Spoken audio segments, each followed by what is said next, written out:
our next speaker. Michael B. Hancock became Denver, Colorado's 45th mayor in July 2011, and immediately began to transform Denver into a more globally competitive city. From leveraging Denver International Airport to make the entire Denver region a major gateway to the world, to creating economic opportunity and eliminating inequities and disparities by focusing on reducing homelessness, increasing affordable housing options, strengthening workforce training partners with higher education, and finding solutions to chronic mental health and substance challenges in the community. Mayor Hancock has been an advocate for strengthening Denver's unparalleled quality of life for all of its citizens. Ladies and gentlemen, please join me in welcoming Denver's 45th Mayor, Michael Hancock. Thank you. Thank you all so very much. Let me first say to Frank Lucero, Dr. Frank Lucero, and to Bill and the entire board of Laradon, thank you very much for what you do on behalf of the city and on behalf of the people that you serve every day. To all the families who are here and supporters, let me also thank you for what you do for Laradon. I know, as someone who has managed a nonprofit organization that depends on the generosity of individuals and organizations like you all here today, it could not be possible. What they do is magical. But that magic needs some magic dust. And without magic dust, there is no magical services to serve the citizens that we target. Let me just be very brief in my comments and just share with you that I believe that the ultimate measure of a city is how we treat the most vulnerable citizens and residents within that city. And what we try to do in the city of Denver is to elevate everyone. It simply says that if we're going to be a world-class city, everyone must matter. Everyone must matter. And that means that even the most vulnerable in our community, those are developmentally disabled, must matter as well. And the city of Denver can't do it by itself. And so we must lean on stakeholders like Laradon Hall to do the kind of work that Laradon Hall does every day. You're in the weeds, you're in the trenches, you're on the front lines of those who are most vulnerable in our community, who need you to call out for them because they're voiceless at times, they're hopeless at times, they're powerless. And so someone must be the voice of the voiceless, power for the powerless, hope for the hopeless. At Laradon Hall, we say thank you for being that conduit for those who are most vulnerable in our community. Thank you.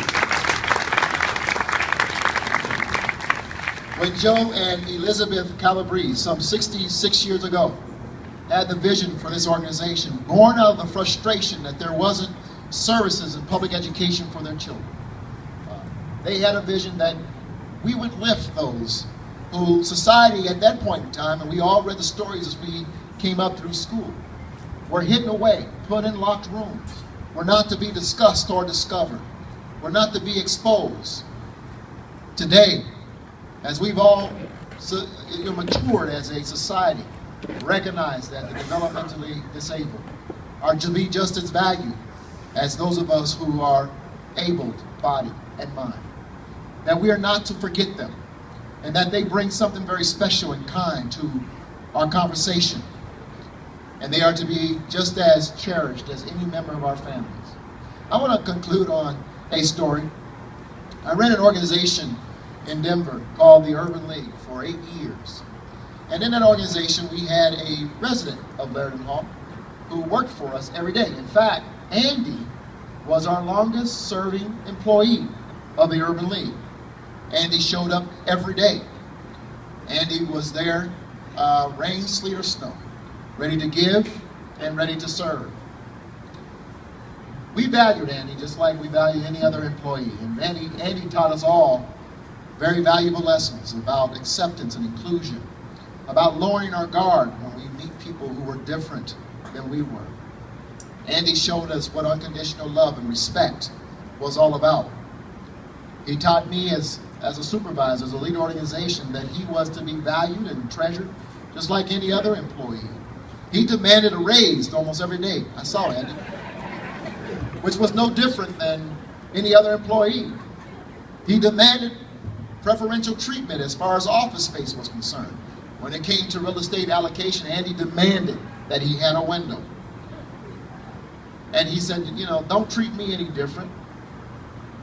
One day we received this donation, and when we receive donations, sometimes in forms of cash, sometimes in form of other means, we received like some 200 cases of what is it, the chocolate covered caramel, I can't think, I just lost the name of them. The little yellow boxes of chocolate covered caramel.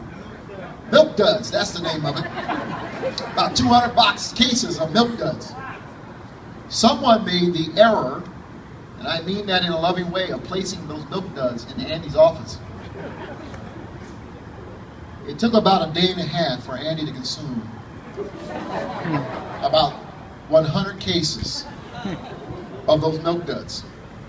And the only way we figured out that Andy was eating these milk duds, besides the hallways being strewn with milk dud boxes, was Andy emerged with chocolate all over his mouth and was literally bouncing off the walls. And as we observed Andy bouncing off the walls with the energy that we've never seen Andy display, we realized that he had gotten into the boxes of milk duds. But it was moments like that that gave us all memories of Andy and how fun he was to be around. But two, how he reminded that if they had put those milk duds in my office, I'm not sure I could have resisted the milk duds sitting there every day, just the smell of chocolate. But I have to tell you that over the years, today as mayor, I theoretically and structurally have 11,000 city employees under my watch, or under the organization chart. At the Urban League, at that point, it had 50 or so employees. Even today, the most valued employee I ever had was Andy. Because all employees ought to teach the organization something, just as we teach them something. And Andy taught me the value of life and the value of respect and inclusion from day one. So I want to thank you all for what you do, for the difference you make in the life of this great city, and for caring for the most vulnerable in our city, because ultimately, that's the measure of a great city. God bless you, and thanks for allowing me to be a part of your day.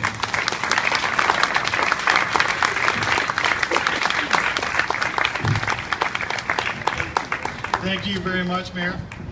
Appreciate those words. I don't think I'll ever forget that story about Andy.